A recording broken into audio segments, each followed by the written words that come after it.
Hey, I'm Bianca, And I'm SJ. and this is ScreenGab, and today we are reviewing Rogue One. Rogue One, a Star Wars story. That's Just in true. case you didn't know. First thoughts? I liked it. You liked I've it? seen it twice. Cool. How many times have you seen it? I saw it 2.5 times. I can elaborate on that later if the you first want. time for the second half. I really, really liked it on the first viewing. On the second viewing, I liked it a lot. Okay. I mean, overall, I still liked it, but there was just some things that are not as... It's not like a perfect movie, which is okay. It's still really enjoyable and really good. The droid is really snarky. Mm-hmm. He's really funny. Captain Cassian Andor is really dreamy, and I love him a lot. I also like just the overall theme of resistance to tyranny. I thought this movie was good fun and has a captivating flow. I thought visually this film was really beautiful. I loved the scene when we're going down onto the planet after the music we just played, that shock at the very beginning. I love that. And each time I went to see it, I after the first time I was anticipating it. I was like, that's gonna be so fun. And it's 1 second. But anyway, I loved that. I really like the opening visual too. Yeah. And it didn't occur to me that they were kind of almost kind of winking at how it usually scrolls for a long time, and it just, before it starts, and they were just right to it. Right, but I loved that because this story, it has more of an urgency to it. Yes. And the others, the traditional Star Wars are sort of more epic. Not this is also epic, but in a different way. This in was a more, very scrappy, flying by the seat of our pants. Yeah.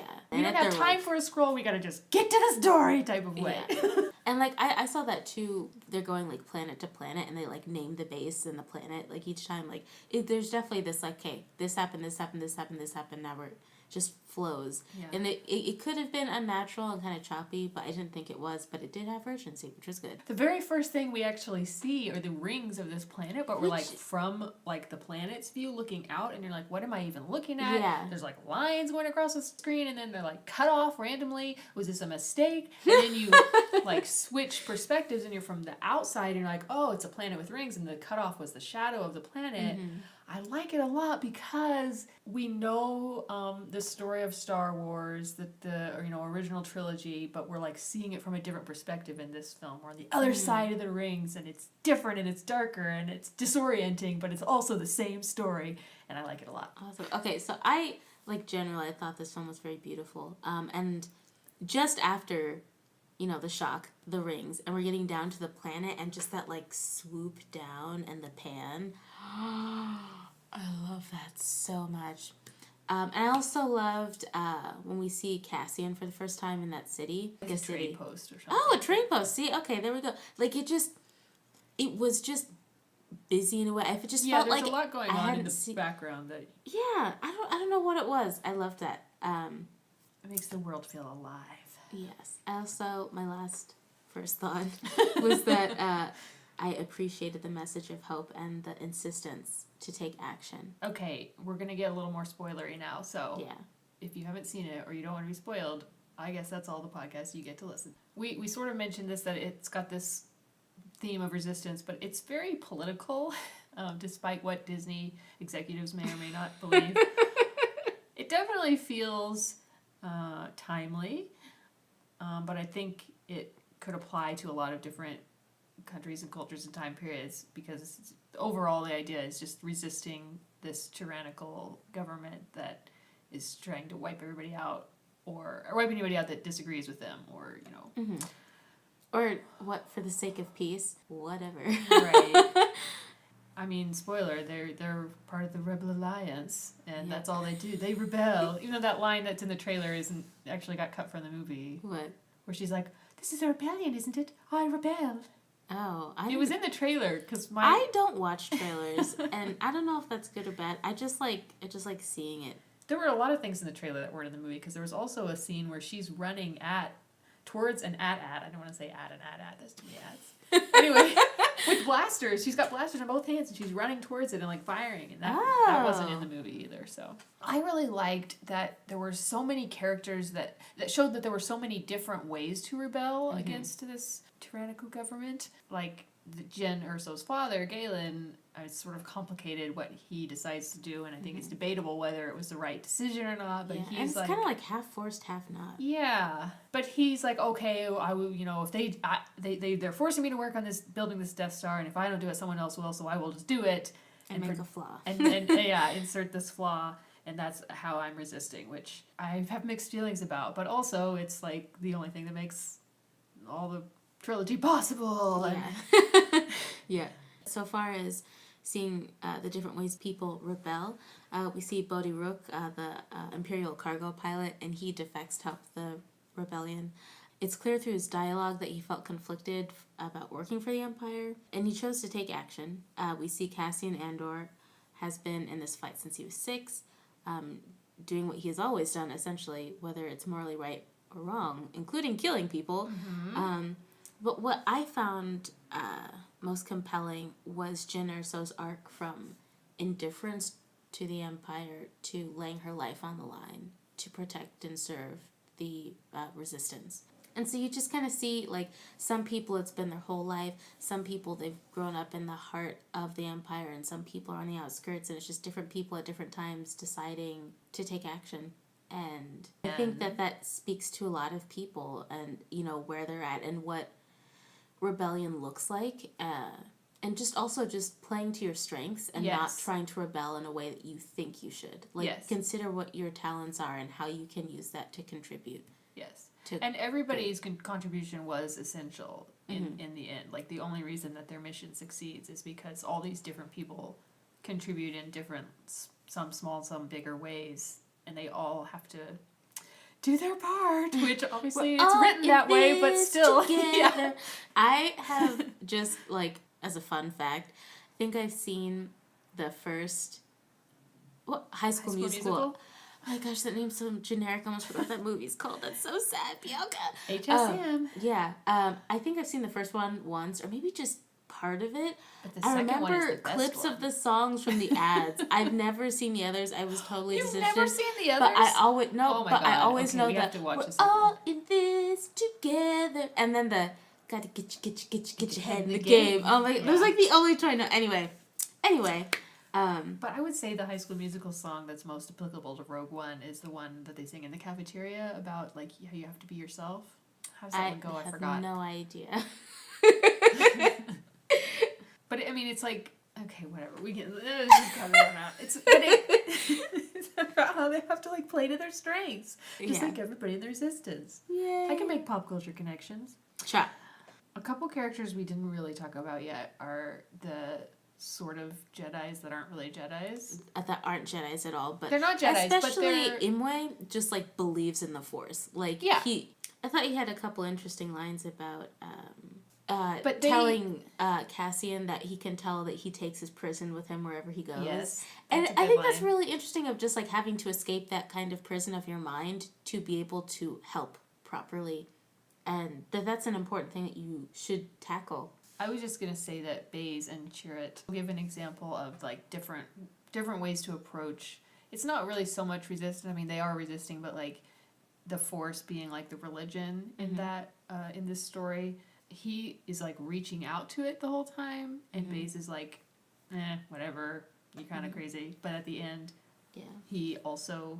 Imwe has outward faith, and where Baze is just one is outward in, the other is inward out type of thing, but they're, again, both different ways.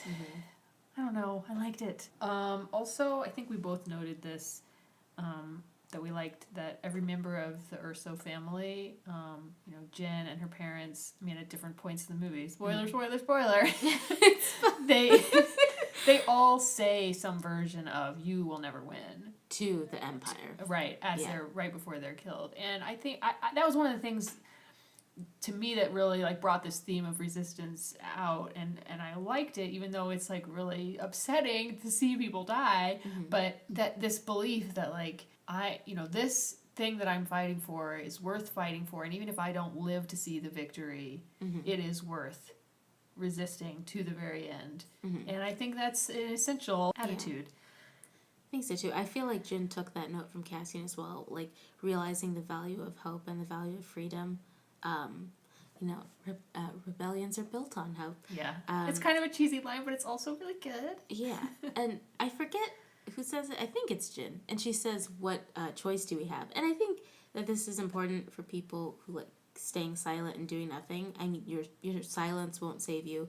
And like you're saying, maybe your action won't either, but it's still worth fighting for. Well, you have to get to the point, like Jin, like at the beginning, Jin is like just interested in self-preservation. She's like, I'm doing this for you and then I'm out. And she gets to the point where she realizes like this is in service of a greater good for more people. It's not just about me, it's about the whole empire. Yeah. And in that, then it is like, if I don't see the victory, other people still will, and that is still worth it. Yeah. To me, I understood it as she has this realization that you do have a choice. Like, you could do nothing. But, like, living a life hiding like that is not worth living. And so it's kind of like you really don't have a choice. You do need to fight Surviving for this. versus living. Yeah. This is a slightly different topic, but okay. Cassian. SJ's let's get to the dreamy part. Let's get to the boy. Okay. So one of my favorite parts in the whole movie is after they come out of this meeting with the Council of Rebels, which, by the way, I liked that the Council of the Rebel Alliance was so fractious. And in the beginning, they mentioned, like, oh, Saw Gerrera, he's not with us anymore, you know? Like, there's all these different opinions on what's the right way. Because I think, again, I just think that's pretty realistic.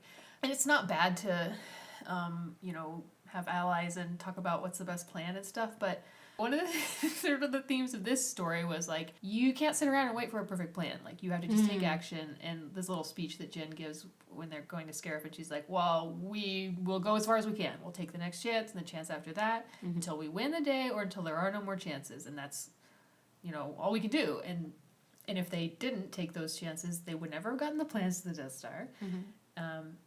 Anyway, so back when they're with the council, trying to get the council to agree to this plan, and the council's like, no, it's too risky. And she walks out of that meeting, and Cassian comes up to her, and he's like, they were never going to believe you, but I do. I believe you. And then they go to Scarif together, and I just really like when he says that he believes her. Like, there's not a love story in this movie, but that I think is very sexy / romantic. That he's saying he believes her. Yeah. And he's going to follow her into this mission. And I just really love it a lot. Aw. See, I didn't take it as romantic at all. It's not really romantic, but it's just very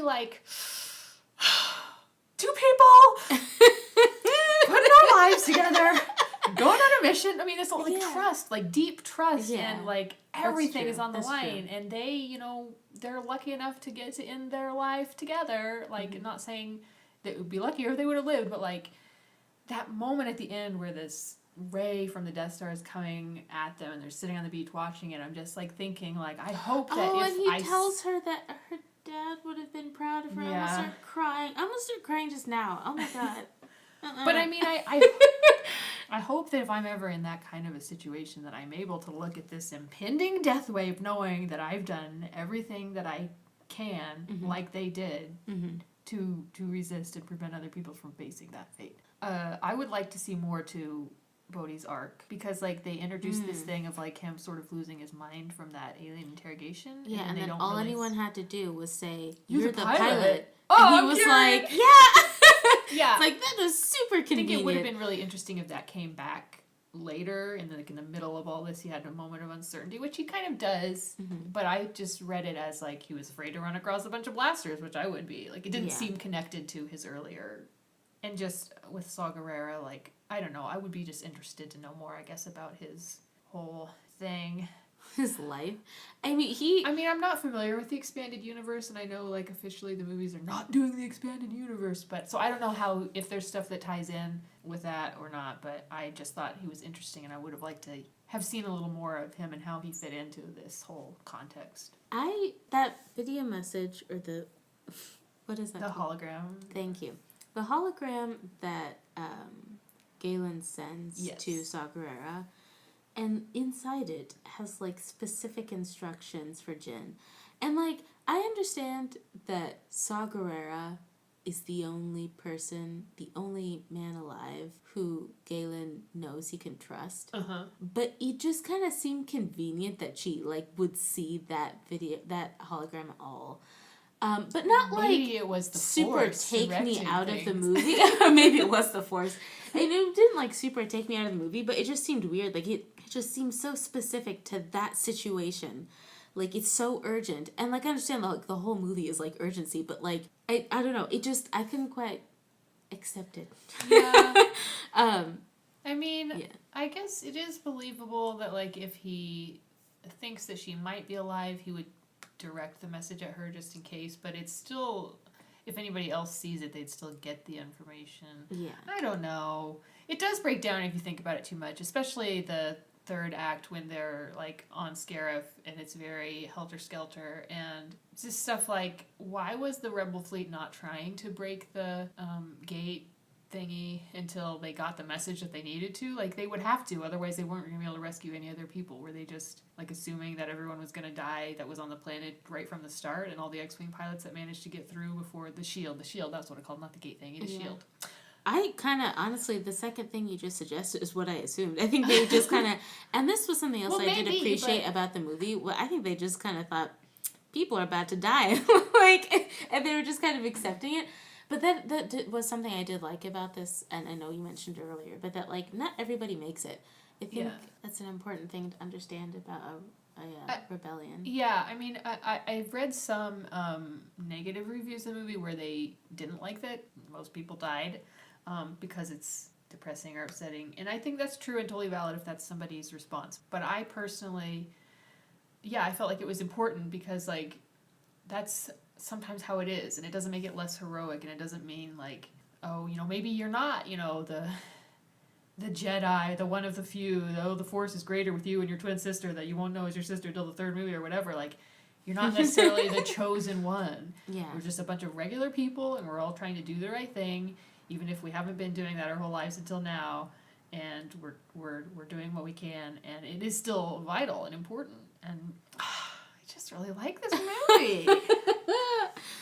Cool. It's got a good score too, and I think it's the first Star Wars movie that wasn't scored by John Williams. Oh. I don't know if that's a true fact or not. I know that Fact check me. I know we spoke about this before, but like way before this, that there are elements of the original score, but he didn't then direct it himself. There's I wanted to themes talk in the head. about something that just like kind of bothered me. Okay. At Galen's research facility on Edu, the resistance like shoots down at that port, whatever, and Jin's like blown back, and she almost falls off of the platform. But Galen's like totally like he fell down, but he's like right where he was. Like I feel like they would have both been almost blown off, if not actually blown off, as opposed to almost because she runs. Was like but she was like standing up. Her center of gravity was higher. Like he was already he's all spread out on the ground. He was already on the ground. He wasn't knocked down by that blast. Yeah, that's what I'm saying. Like you would think that it would like have done something to both of them. Well, he died immediately after. Yeah, but I mean, I just thought he wasn't gonna like be lying around on the platform. That's all I'm saying. I don't know. I guess I was more bothered by the fact that the Rebel Alliance killed her father right in front of her. They didn't know that she was up there, but I mean... Yeah, no, that's... Yeah. It's kind of... Especially when you look at... I do think on the second viewing it was more clear. Like, I didn't notice that on the first viewing, that it was actually the Rebels that fired those shots. Exactly what I... The thing about Edu that I didn't like, which I think we talked about this before, not on this podcast, when the bad guy all in white. Ben Mendelsohn. I completely forgot his character. Whatever, that guy. Yeah. When he's like, oh, bring out all your engineers because somebody's leaking, Somebody's about to die. We're gonna shoot them all. And they're all like these old white men. And I was like, other people can be engineers too.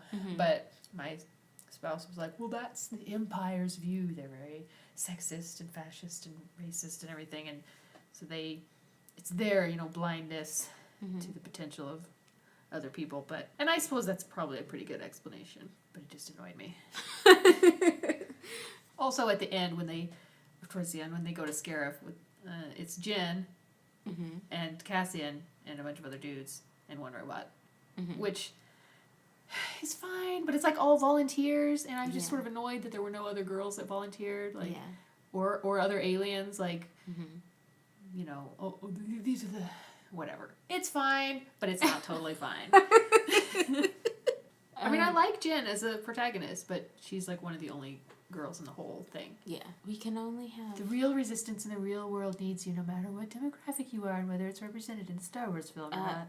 Yeah, definitely, and seriously. Like, I think that that's something that people, when they, like, visualize resistance, especially one that's supposed to be, like, for, I don't know, like, a larger group than what people typically splice up into so far as, like, gender or race or disability, like, that you really do need, like, everybody. And I think that it would be good to see that. And it's because it's just a random group of people, like, we don't even know their names. It's like 20 random rebels that are like, yeah, we're coming too. You could throw a bunch of... It's like the alternative title of this movie is 20 randos.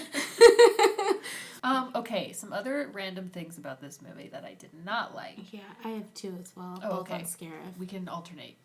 Okay. One, I'm not a fan of the CGI Grand Moff Tarkin. Like... Oh, well, yeah, I forgot about that CGI. When you were saying CGI, I was like, what is she talking about? It was so bad that my brain was like, you don't need to remember this. Like, it's fine that they wanted to have his character and that actor is, you know, not with us. I mean, I'm okay with the character being there still. I think there was no reason to try to fully CGI him as, like, totally human right next to real humans. And you can tell that he's not human. And he blinks weirdly. And it looks like you're watching a scene in the middle of a video game. Moves so weird. Yeah. And like, they should have had him be, like, a hologram. Or, you know, like, I'm calling from the other base and giving stern instructions. And then it would be normal that he would look distorted. Mm-hmm. Or, like, the very first time you see him, he's, like, facing a window and you see, like, his reflection. Mm-hmm. And that's fine, too, because it's, like, not looking at a real face. Mm-hmm. And then once you... But then he, like, turns around. Like, you see him... You see and his face... you're still not looking way at a real too much. face. Yeah. And you know it's not real. Like, every time he was on screen, I was like... Get back to the part with real people. It just pulls me out of the movie. And I just don't think it was necessary. Like, every time there's a shot of his face, I'm just thinking, like, this wasn't necessary. Yeah. You could have had him, you could have had this some other way. Every time I saw his face, I was just like, what is going on with the mouths? And it was the same thing with Leia. Like, you would think they could make, like, their mouths sync up properly, and it just looks so unnatural and weird. Didn't bother me as much because it's, like, 3 seconds. But I think she just says, like, hope. Yeah, it is. But the thing is, like, we know it's Leia. Like, we didn't even need to see her face at all. Yeah, I kind of thought they weren't going to. It kind of, like, made it worse that they show her face, and it's CGI face, and it's kind of weird. Like, I mean, we knew it was her anyway. And if you wanted to show her face at all, you could have shown it, like, from the side, or just, like, the lower part, or, like, something partially hidden under the, you know, robe. Like, it just... It's a pretty minor complaint, but it is a complaint. Well, my complaint, or one of my other complaints, is on Scarif. I know that we're supposed to think Cassian died in the file room, and, like, I thought he did. Yeah, I kind of feel like he should have. It's just like, okay, fine, so he didn't die. There was no way Homeboy made it back up to the antenna that fast. Yeah. Like, climbing? No. Yeah, I agree. I actually, as much as I like that they get to, like, be together at the very end, it would have been better if he had just died in the stairwell, because, okay, that sounds really cold, but, like, one of the things I don't like about the Harry Potter movies is that Dobby's death in the movie is, like, this, okay, spoiler for Harry Potter, this whole thing is a spoiler, okay, never talk to me about movies if you don't want spoilers. When Dobby dies in the movie, it's like just this big... rename this podcast Spoiler Cast. Yeah. Anyway. SJ says spoilers. Spoiler cast. Okay, in Harry Potter, when Dobby dies, he gets a whole big hero moment. And he says this whole thing of, you will not harm Harry Potter, la la la la la. And then he dies, and then everyone's crying over him, and he's like, at least I got to die with my friend Harry Potter, and all this. And it's this big, long, emotional, drawn-out thing. Well, in the book, which is the real way it happened. Okay. It's, like, instantaneous. He doesn't make a speech. Like, yes, he's rescuing them, but he doesn't make a speech. They get, you know, they apparate to the other end, and he's dead when they get there. And it's, like, it's more tragic, but it's also more realistic that, like, you don't get these, like, hero... I mean, it's still a hero moment, but it's, like, you know, like, Cassian didn't, you know... He was just doing everything he could, and he got shot in the stairwell, and he's like, keep going, and he just falls, and it's still heroic. And... You're not going to get, like, slow motion and music in real life when you're, like, doing what needs to be done. And, I don't know, you know what I mean? Like, yes, I do know what you mean. Should have died. Well, but, I mean, I'm glad that... Right, yeah. I mean, I liked him. He was my favorite character, but I think that it would have been more impactful if he hadn't somehow magically climbed up. Yeah. Also because it sort of takes away from Jen, like, I mean, it's fine, it's whatever. It's kind of dumb that she has to go over to realign the antenna. That was my other gripe. Okay. I mean, I liked it when what's his face bad guy that I keep forgetting the name of Mendelsohn has the like blaster pointed at her, and she knows that she hasn't hit that button yet and that no one else is coming to hit it. Yeah. And she says like, "You will never win," knowing that the mission has failed at this point. She's still saying, "You will not win." You know, someone else will eventually or whatever. I like that she says it without knowing that Cassian is there and that he's about to shoot him, and they're gonna push the button anyway, and it's all gonna be a success. I understand we need tension. Why is the thing to realign the antenna so far away from the computer dock that she's working is it like at? like, oh, just magically you know how to do it? Like, okay, I saw this thing and I don't want to plagiarize, so I don't know who wrote it. Mm-hmm. So maybe let me look it up. Okay. It was this was on Tor, and it's by Max Gladstone, and it's how to fix Rogue One with the least amount of effort. So he's like talking about some of the story problems, which I didn't notice until I read this thing, and then I was like, "You're totally right." Because why do they need to get this radio signal out to tell the Rebel Alliance you have to break down the shield for us to get the data packet out? Like, wouldn't they already be trying to do that? And maybe the message could have been, you have to drop your shields temporarily for this giant data package to come in, or something like that. That would make more sense. I mean, there were definitely things. I was happy. Like I said earlier, I did see this movie 2.5 times. Like the fairly small, relatively, comparatively to other places near me, theater in my town. I saw it twice. It worked perfectly, no problems. And then I went to see it a town over at this bigger theater, and halfway through, the electricity went out. Oh no! Like in almost the entire theater, and so yeah. Good thing that wasn't your first time. Right? Can you imagine? First time I saw Lord of the Rings: The Two Towers, it cut out in the middle, and it was a disaster. And I still remember every time I watch it, it gets to that part. That's where it cut off. It was traumatic. Anyway. Ooh, another thing. This is a minor thing, but the Empire outfits, they just looked kind of cheap and silly. See, I didn't think this at all. I'm not saying you're wrong. I just didn't even notice. I mean, I think it's because they had to make it match these ones from the 70s because it happens right before those movies, and they couldn't all of a sudden everyone got a new uniform. But I don't know. Also, although what I did think was kind of funny was the people in the Empire. They have squares. Yeah, I mean, it just kind of looks like some kid put some Legos together and said, "Here you go." And I don't know. I guess I didn't realize until this moment how silly that was. And I was also, for some reason, I don't know what my problem was. I was looking up for those because I could have sworn one time in one of the shots it was upside down. Whoever does costume just didn't realize, and so they filmed a whole scene like that. I could have sworn. So then the next 2 times that I saw it, I was looking out for it. I didn't see it, but yeah. They also have these weird pin things on their in their little pockets. I don't know what they are. And I mean, I assume they're some sort of tool or weapon, but they just look kind of weird, and there's no explanation for them. And I went to an exhibit about Star Wars costumes last weekend, and they had this section on the Empire, and they had these little pin things. Yeah. And I was like, oh, good, I'm going to find out what they are. And there was nothing on the little writing by that part. It didn't say what it was, so I still don't know. I'm very dissatisfied, except otherwise it was cool. Groot. What did you think about Vader? I was going to bring up Vader next, yes. Well, I could do without Vader, to be honest. I mean, it's fine.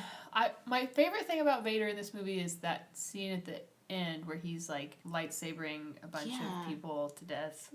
And using the Force. I'm really not that big of a fan of death, but it's the whole theme of the movie in miniature because it's a bunch of rebels and they're passing this data packet along and they're all doing their part and they're all getting mowed down, but then some of them at the very end get it through the door and it gets its way to plan and Hope is still alive, and so I guess he's necessary for that. But the earlier scenes with him, I was like, meh. I'm just not that big into Vader. I know a lot of people are like, oh, it's Vader. Oh, we're marketing people. We put him in everything. We make him in all the posters. We put him in all the trailers. Dun, dun, dun, dun, dun, dun. And it's I'm just I feel it just doesn't appeal to me personally.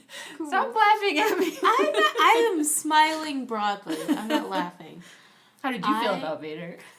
I wasn't bothered. I kind of thought Mendelsohn needed to be taken down a peg anyway, so I really didn't mind the scene. That was maybe good. But I just enjoyed it because I don't like what he represents, but I think that like just power in general can be very captivating. Just dude's just like, whoosh, I do what I want, and he just like I don't know it. Yeah. It's like power trippy, and certainly at the end, kind of power trippy, but also just like this guy is scary. Well, yeah, and like that's like why it's another reason why that plus the Death Star, they're both like these like unstoppable death forces. And I mean, those rebels have no chance. Like, unstoppable in quotes. Yeah. Spoiler.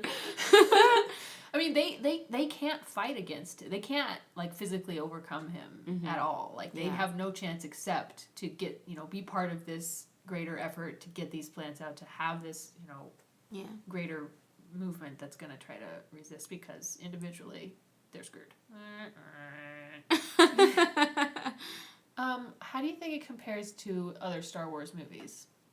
Have you seen all the other Star Wars movies? I have. I haven't seen the prequels recently. Me neither, but I feel like it's pretty safe to say this is better than the prequels. Yeah, definitely. I've seen all the CinemaSins for the prequels recently, and that counts, so...